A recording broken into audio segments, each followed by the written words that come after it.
देवाच्या दुसऱ्या चरणात जगद्गुरु तुकोबराय म्हणतात, भाग गेला सीन गेला अवघा झाला आनंद. भगवान परमात्म्याचं जर एकदा रूप बघितलं तर आमच्या जीवनामध्ये जेवढा भाग होता, जेवढा सीन होता, तो सगळा नष्ट झाला आणि फक्त काय राहिला? आनंदच राहिला. भाग गेला सीन गेला अवघा झाला आनंद, फक्त आनंदच राहिला. जेवढा सीन भाग होता तो सगळा निघून गेला, फक्त काय राहिला? आनंदच राहिला. त्याच्यामुळे काय करा? देवाचं भजन करा. कधी ना कधी तरी रोज सकाळी उठल्या उठल्या त्या भगवान परमात्म्याचं रूप बघा. मग आपल्या जीवनातला जो शिलभाग होतो ते सगळं काय होऊन जाईल? नष्ट होऊन जाईल. फक्त भगवान परमात्म्याचं नामस्मरण करत जा बरं का. आणि देव जो सांभाळतो याच्या मागे कुठल्या प्रकारचा स्वार्थ नाही, त्याच्या अगोदरच तुम्हाला सांगितलं बरं का. त्याच्यामुळे देवाची भक्ती केली पाहिजे. संसारातले लोक काय कामाचे नाहीत महाराज. सगळेजण सांभाळतात, फक्त कशा करता? पैशा करता सांभाळतात. त्याच्यामुळे आनंद घेतला पाहिजे. इतरल्यासारखा आनंद नाही. वर्षातून फक्त एकदाच आनंद बघायला भेटतो. त्याच्यामुळे हा आनंद काय घ्यायला पाहिजे? काय केला पाहिजे? घेतला पाहिजे. मी मागापासून जीव तोडून तुम्हाला सांगतो, मग तुम्ही नाचत का? आनंद घ्या. मी आनंद घेतला पाहिजे म्हणतो, तुम्ही आनंद घेतला पाहिजे. इथं आनंद का नाही? इथला आनंद घेतला पाहिजे बरं का. महाराज एका गावाला कीर्तनाला गेलो, तिथले चोपदार इतके नाचले, इतके चोपदार नाचले. मी म्हणलं नेमकं चोपदार झालं तरी इतके नाचले चोपदार. आणि घरी गेले नंतर बायकोनं प्रश्न विचारला, काय हो म्हणले? लाईट कीर्तनामध्ये नाचत होते, काय झालं नाच आहे? चोपदार म्हणला सांगूच का? बाई म्हणली पटकन सांगा.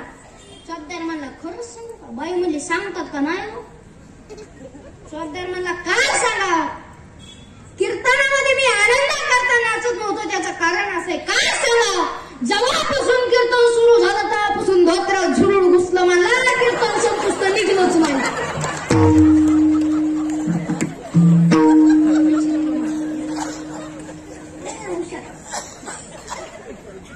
नाचलं पाहिजे, आनंदानं गायलं पाहिजे. पण आनंद घेत असताना इथला आनंद जो आहे ना, आनंद घेत असताना पचला पाहिजे बरं का. आनंद बी काय झाला पाहिजे? आनंद पचायला बी काय लागते? ताकद लागते. हो, आनंद पचायला बी ताकद लागते. इथला आनंद पचला पाहिजे आणि त्याच्यामुळे आनंद पचवायचा ना, तर त्याच्यामुळे ताकद लागते बरं का. हो, आमच्या गावामध्ये एक 80 वर्षाच्या आजीला 10 लाखाची लॉटरी लागली बरं का. आजी किती वर्षाच्या? लॉटरी किती लाखाची? बँकेतले मॅनेजर म्हणले डायरेक्ट बाईला सांगतो तो बाई मरण, कारण लॉटरी 10 लाखाची बाई 80 वर्षाची. म्हणून गावच्या कोतवालाकडे गेला. आणि गावचा कोतवाल हुशार. गावचा कोतवाल बाईकडे गेला, बाईला विचारलं, बाई जर तुम्हाला 10 लाखाची लॉटरी लागलीच तर? बाई म्हणली लागूच शकत नाही. कोतवाल म्हणला नाही बाई, एखाद्या वेळेस चुकून हुकून जर लागलीच तर?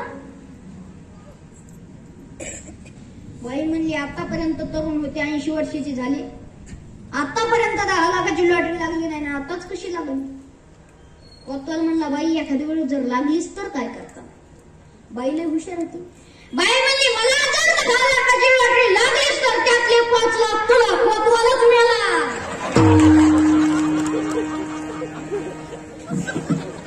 पचला का आनंद? पचला का? मग आनंद पचायला बी काय लागते? ताकद लागते महाराज. आनंद पचायला बी ताकद लागते.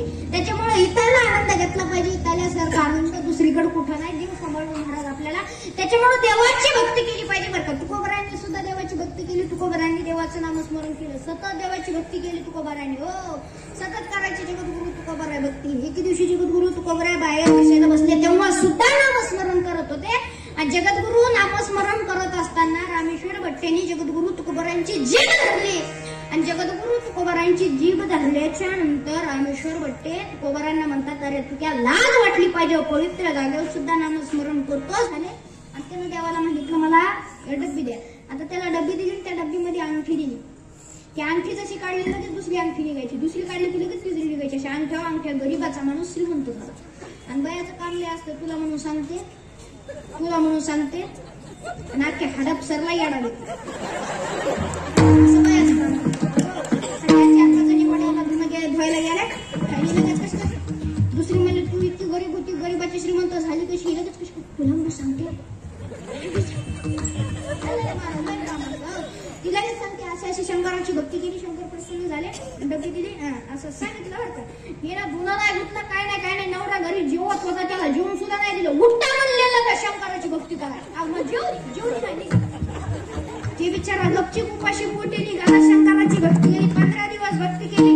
भूक लागली वापस आला. भोळी पूजा, भूक लागली वापस आला. शंकर प्रसन्न झाले. झाले का शंकर प्रसन्न? बाईचा दटाच झाले का शंकर? आता मला जेवायला कधी? ती म्हणली जोपर्यंत शंकर प्रसन्न होत नाही तोपर्यंत घरीच यायचं. त्या बिचाऱ्यानं कशी तरी लोकमान्य भक्ती केली आणि त्याला शंकर प्रसन्न झाले. शंकर प्रसन्न झाले. शंकर प्रसन्न झाल्याच्या नंतर म्हणजे सांगा काय पाहिजे? ते म्हणला मला डबी द्या. शंकर म्हणले हडपसरच्या लोकांची काय डोके फिरले का काय? कोणी येतं की डबीच मागत? दुसरं काय? नाही नाही डबीच पाहिजे. शंकर जेवढे भोळे तेवढे हुशार गेले बरं का. शंकरानं त्याला बी डबी दिली. त्याच्या डबीमध्ये दिली होती अंगठी, ह्याच्या डबीमध्ये एवढा एवढा वास्तारा दिला. त्याला चेनच पडा नाही. हे म्हणला नेमकं डबीत काय असं नाही बघूच्या. गारवाडाच्या झाडाखाली थांबला. त्यानं पाणी वगैरे पिलं. पाणी प्यायल्याच्या नंतर ती डबी उघडली. जशी डबी उघडली तसाच वस्तारा बाहेर निघला. जसा वस्तारा बाहेर निघला जेवढे डोक्याची केस होते चट टकला करून टाकला. असं चपन गोटा दाढी डोक्याची केस बिचारा असा वाळत पडला. ती बी लय हुशार होता. ते काय म्हणला माहिती का? डबीतच असा वस्तारा ठेवला. त्यानं असा डबीत असा दाबून वस्तारा ठेवला. आपला घरी गेला आणि घरी गेल्याच्या नंतर बायकोनं लागूनच ओळखलं. नवरा घरी आला. तिच्या हातात डबी दिली. जेवण वगैरे केलं. जेवण केल्याच्या नंतर बाई म्हणली काय जाताना तर तुम्हाला केस होते, येताना कस काय? ते म्हणला येता येता बालाजी करून आलोय. बालाजी करून आलो. घरी आल्याच्या नंतर बघा आता बयानं काय केलं माहिती का? त्याने जेवण वगैरे केलं. ते आपला पूजा का ते आपला घराच्या बाहेर निघून गेला. आता त्या बाईनं हळदी कुंकाचा अगोदर कार्यक्रम ठेवला. त्या डबीला हळदी कुंकू लावायची. हळदी कुंकाला तिनं कोणी कोण बोललेले माहिती का? गावची सरपंचीन, बचत गटाची अध्यक्ष, गावची मास्तरीन, हेड मास्तरीन अशा 4-5 जणी बोलले. हळदी कुंकाचा कार्यक्रम असं सगळ्यांनी हळदी कुंकू लावलं. हे झालं. सगळ्यांनी कुंकू वगैरे लावली. नंतर खोला डब्बी खोला म्हणल्या. जिची डब्बी तिला म्हणले खोला डब्बी. ती म्हणे नाही ना बचत गटाचे अध्यक्ष खोली. ती म्हणे नाही ना सरपंच खोली. पण मान कुणाचा? मान कुणाचा? सरपंच. मान सरपंच साहेबांना म्हणलं खोला डब्बी. सरपंच मॅडम गेल्या पुढं. ठीक आहे डब्बी हातात घे.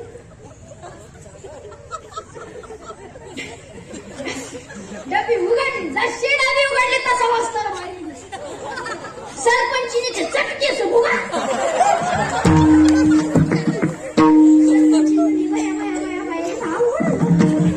सरपंची झाली की बघा बचत गट.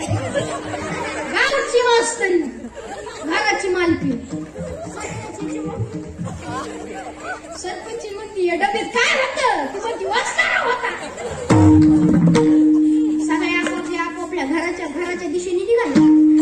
जाता जाता चिखीमुखीला मच्छत महानाव होतं लय हानीन मला. आपापल्या घरी गेल्यानं असा नवरे त्यांचे जेवत होते. नवरा असा दाखवूनच होती. वाड्यात आपलं दिसलंय नंबर प्लेट बदलली. चला आपला विषय हा चाललाय. आपला मुद्दा हा चाललाय की मागणं मागत असताना मी कसं मागितलं पाहिजे? मागणं मागत असताना मी चांगलं मागणं मागितलं पाहिजे. असं काही बी मागितलं नाही पाहिजे. विठा